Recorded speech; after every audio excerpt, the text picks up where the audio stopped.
ජයග්‍රහී දවසක් ඒවා ක්‍රීඩාවට ආදරය කරන ඇලුම් කරන ක්‍රීඩාලෝලි ඔයාලා හැමෝටම. ඉතින් මෙවර 16 වන වතාවට පැවැත්වීම නියමිත වයස අවුරුදු 19 පාල එක් දින ලෝක කුසලානි සඳහා ක්‍රීඩා කරන ශ්‍රී ලංකාව වයස අවුරුදු 19 පාල කණ්ඩායම ඊයේ දිනේදී ශ්‍රී ලංකාවෙන් පිටත්ව ගියා. ඒ අනුව මෙවරද ශ්‍රී ලංකා කණ්ඩායම නායකත්වය ලබා දෙන්නේ පසුගියදා නිමාවටපත් වූ ආසියානු කුසලානි තරඟවලට නායකත්වය ලබා දුන් 19 පාල ක්‍රීඩක විමත් දින්සරයි.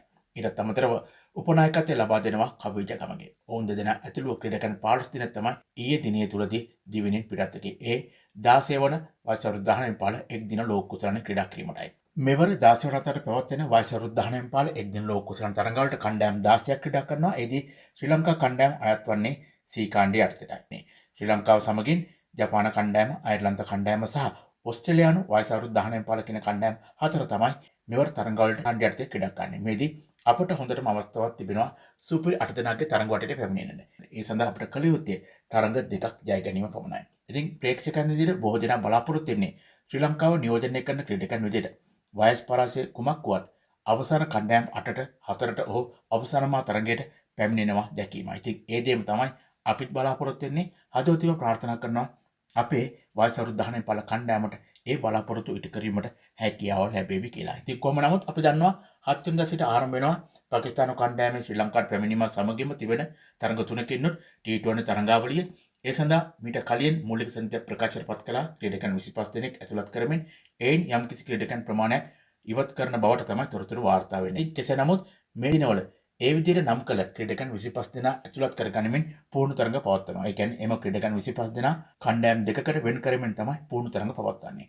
ඉතින් පළමු පූර්ණ තරඟයේදී දසුන් ශානක, තරංජිත් සිල්වා, චරිත් අසලංක වගේ පැතුම් නිසංක සහ ජනිත් ලිනිගේ කියන ක්‍රීඩකයන් පිටිකරණ විතර දස්කම් දක්වද්දී විජේකාන්ත් වියස්කාන්ත්, ට්‍රෙවන් මැතු, දුනිත් වෙල්ලාලගේ, ප්‍රමෝද් මන්සාර කියන පන්දියානන් පන්දියෙන් දස්කම් දක්වා තිබෙනවා. ඉතින් කොහොම නමුත් ධනංජයව මේ විදිහට නැවතත් මූලික සංජාතනයට ගෙනීමෙන් කණ්ඩායමට ඇතුළත් කර ගැනීමට යන බලාපොරොත්තු පිළිබඳව වත්මන් තේරුම් කමිටු සභාපති ප්‍රමෝද් වික්‍රමසිංහ මහතා මෙන්න මේ ආකාරයෙන් තමයි සඳහන් කොට තිබෙන්නේ. ඔහු කියන පරිදි ධනංජයව කණ්ඩායමට ගෙනීමට බලාපොරොත්තු වන ප්‍රධානම කාරණා තමයි මුල් පිටිකරුන් අතර ඔහු පන්දුවට පහර දීමට යොදා ගැනීමට කියන කාරණාව.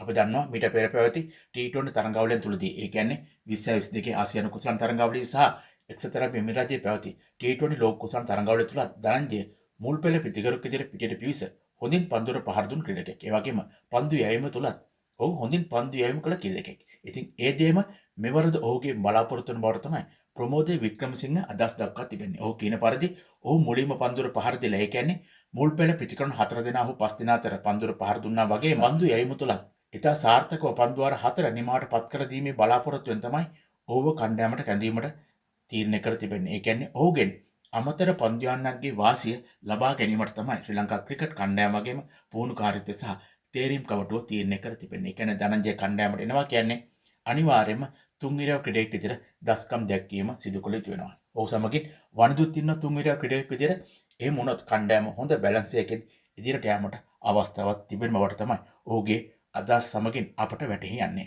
ඊටත් අමතරව 7 වෙනිදා සිට 11 වෙනිදා දක්ින කාලය පුරාවට පාකිස්තානු කණ්ඩායම සහ ශ්‍රී ලංකා කණ්ඩායම අතර පැවැත්වෙන තරඟ තුනකින් T20 තරඟාවලිය නැරඹීමට හැකි නිවැරදි ආකාරය පිළිබඳව තමයි දැන් විස්තරයක් ගෙනීමට යන්නේ. මේදී මෙම තරඟවලට අදාළව පළමු තරඟය ජනවාරි 7ද, දෙවන තරඟය ජනවාරි 9 වගේම අවසාන තරඟය ජනවාරි 11 වෙනිදා පැවැත්වීමට නියමිතයි. තරඟ සියල්ලම රංගිලි දම්ලෝ ක්‍රීඩාංගණයේදී රාත්‍රී තරඟ ලෙස තමයි පැවැත්වීමට නියමිතව තිබෙන්නේ. දැන් බලමු මෙම තරඟාවලිය ඔයාලට නරඹන්න පුළුවන් කොහොමද කියලා.